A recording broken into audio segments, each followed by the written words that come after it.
humbled. The fact that 4 of us get to be out here just brings you to your knees. The thought that we get this experience, we're doing our best to show it with the camera, but you can't do it. I know those photos are amazing, but let me assure you, it is another level of amazing up here. And there's a lot of gratitude for the teams of people that made this possible. And then the final emotion is hope for humanity's future, that we can do this right now means we could do so much more. You guys are a long way from home. You may not realize you've become superstars, rock stars while you've been gone.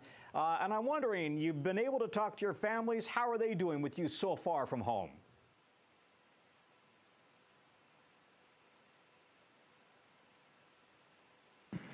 Well, just from what I overheard from some of the conferences and then what I enjoyed watching with my family, I think there's a lot going on. It's been interesting to hear what they have witnessed on the news and in social media, but also their launch experience. I got to hear the first story that they saw, what they felt, and what they were thinking, and then what they wanted to know from me. And so the family conferences were great. It was so awesome to hear people talking to their families and then to speak with my family. And there's a lot, and I'm actually still processing. Mine was just about an hour ago, and I have a lot to go write down in my journal. And I just want to tag on. I had my family conference right before Victor, so we had ours today. Christine and Jeremy had theirs yesterday, and I was just so jealous of them yesterday. I was so happy for them, but also jealous. And then this morning when my 2 daughters came on, and it was just the 3 of us talking, it was surreal. Just, we're up here, we're so far away, and for a moment I was reunited with my little family, and it was just the greatest moment of my entire life. I'm just curious, you guys, you have all been dreaming of this moment for so long. Can you sleep in space when you are finally at this moment that you've been so excited about and working for so long?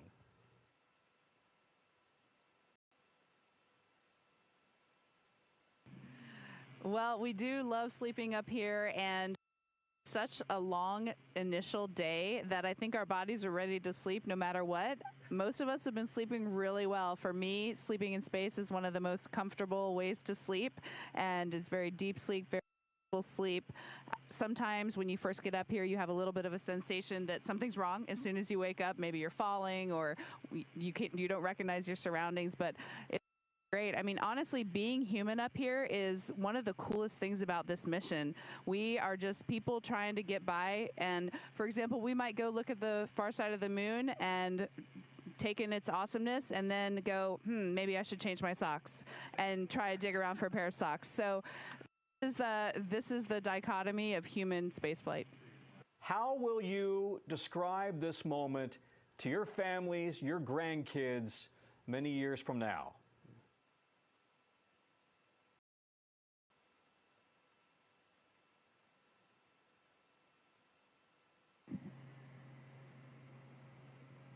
You kind of left me speechless with that. I think, it is weird when you're the 4 humans doing this. We're not doing this for reasons. Jeremy's answer was great. Like, if we can unite the world, that's awesome.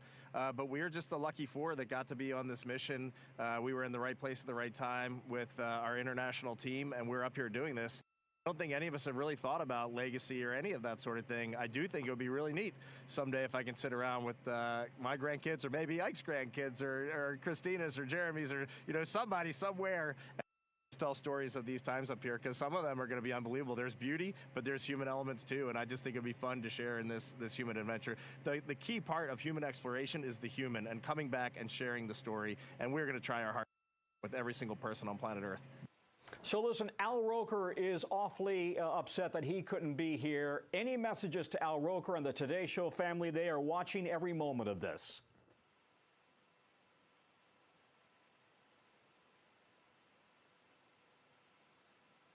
I have to be honest, I'm a little sad Al's not doing this interview too. It's great to talk to you, Tom, but I mean, Al. We had so much fun running around KSC with him, and so I hope he watched the launch, and we look forward to talking to him when we get back. Love you, Al. Yeah. He was with me the whole time. You all look great. We're wishing you a great trip, and we want to see great photographs from the far side of the moon. Thank you, Integrity.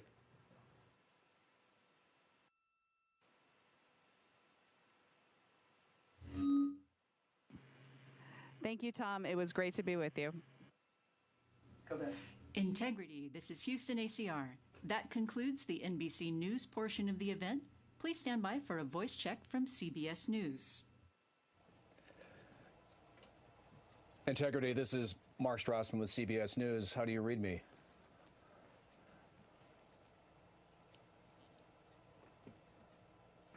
Mark, we have you loud and clear here in Integrity, 155,000 nautical miles away from Earth. How do we sound? You sound fantastic. Congratulations on all your success so far, and thank you for the amazing images that you sent back from space. My first question, I hope a couple of you will take a stab at. I mean, so many people on Earth are living this moment through your experiences. So on a personal level, since leaving Earth's orbit, what have you been most struck by, and what has been the biggest surprise?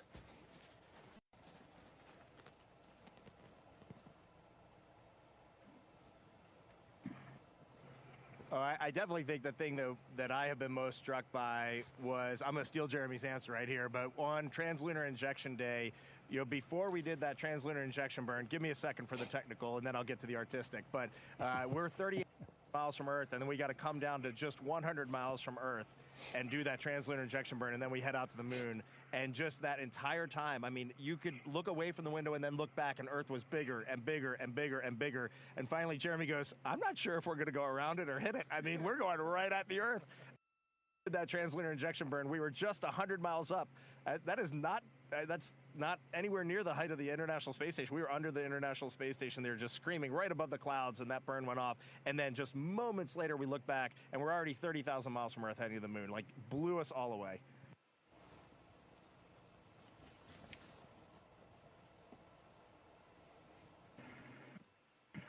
You know, Mark, I think one of the things that has struck me, there's so many amazing and so many profound things that we've seen and felt on this mission.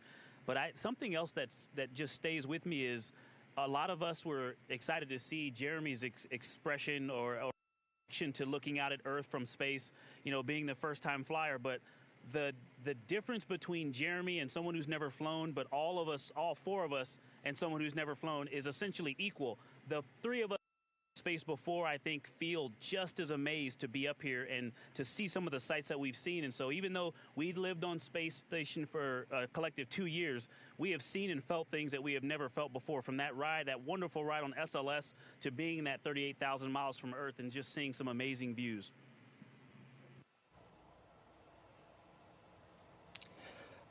I think we've all been on a trip where we wish we had packed differently. Now that you're pushing deeper into space, is there something you left behind that you wish you had brought with you?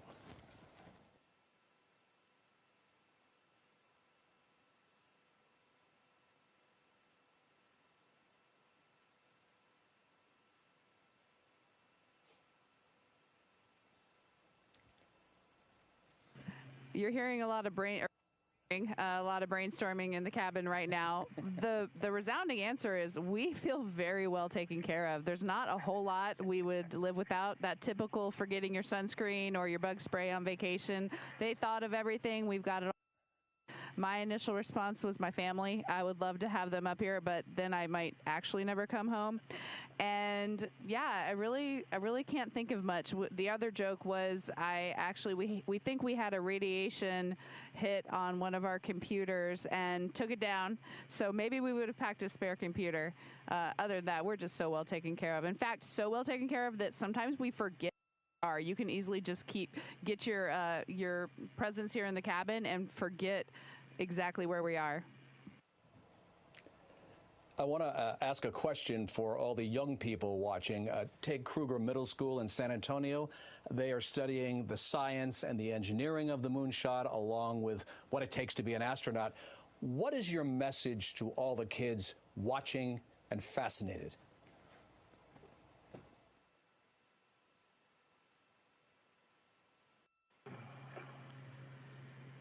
Yeah, I was sharing with some people yesterday, you need to identify your passions in life. We all are attracted to something out there that, just kind of fired up.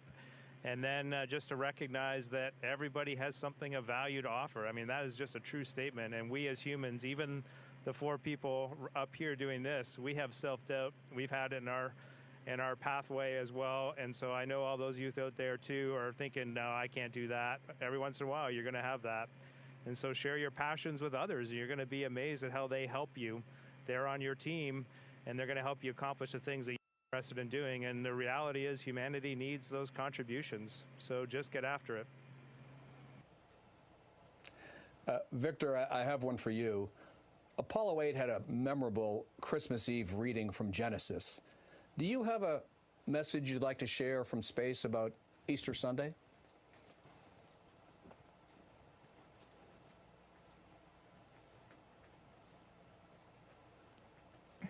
You know, I don't have anything prepared.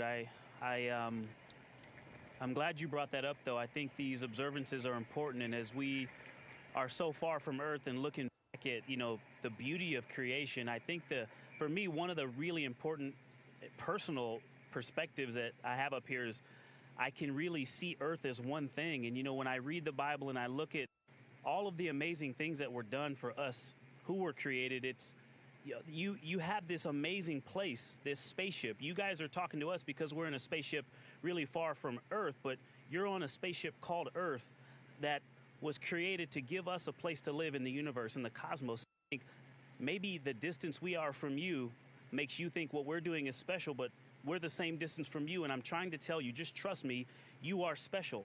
In all of this emptiness, this is a whole bunch of nothing, this thing we call the universe. You have this oasis, this beautiful place that we get to exist together. I think as we go into Easter Sunday, thinking about, you know, all the cultures all around the world, whether you celebrate it or not, whether you believe in God or not, this is an opportunity for us to remember where we are, who we are, and that we are the same thing, and that we got to get through this together.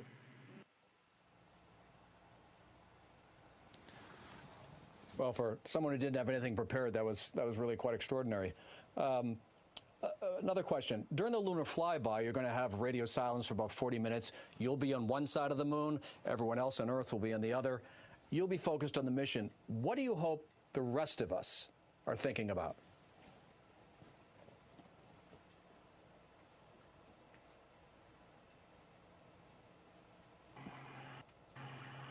I also haven't had anything prepared for that question, but I think things that come to mind for me are thinking about togetherness.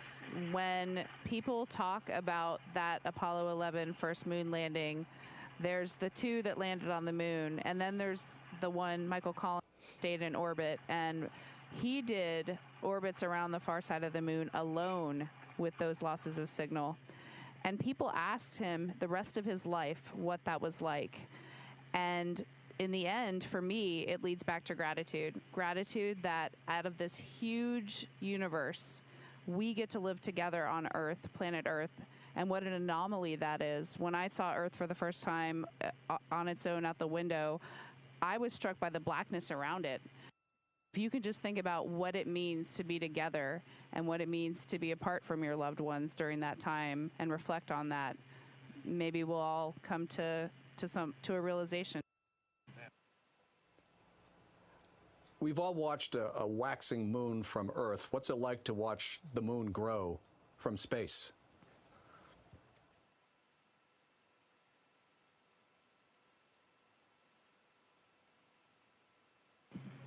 Well, before I get to the moon, something that I've just been really taken by is the waxing and waning Earth from our different perspectives.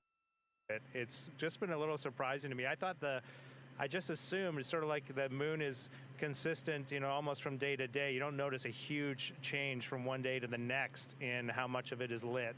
But from, you know, 1 hour to a few hours later up here, we can see a completely different Earth as this orbit changes, especially when we are close to Earth. That was really surprising to me, from like crescent to full Earth. We woke up that first morning on TLI morning, it was a half Earth. Then it was a full Earth, and then it was a no Earth. Yeah. It was really amazing. To watch the moon grow is exciting. That's our destination. That's where we're locked onto. When we're done with you today, we're going to get into some review of some of the science we're going to be doing and shifting our mindset to the Earth or to the moon. And I'm pumped to do some of those observations, some time up close and personal with the moon before we set our sights back at home. Can I add one thing? And I'll just add, yesterday we were looking out the docking hatch, which is off the camera to the top side, and we were just starting to see the moon, and it just looked different, and we were catching glimpses of the far side, the side that you can never see from Earth, of Grimaldi, of Oriental. We were just starting to see around Grimaldi into that far. And as 4 humans who have looked at the moon our entire lives, it just looked different out the window, and that is wild. It just really put our place in the universe in perspective. Thank you very much, everyone. And I think all of you should be grateful that Christina is such an expert space plumber. We'll see you when you get back.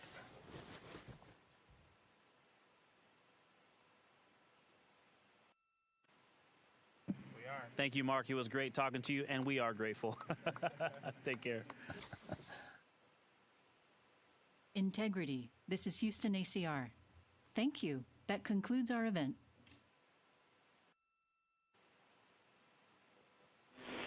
Thank you to all participants. Integrity, we are now resuming operational audio communications.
Houston, we're configuring the HHP camera if you want the stream. Copy, thanks, Reed.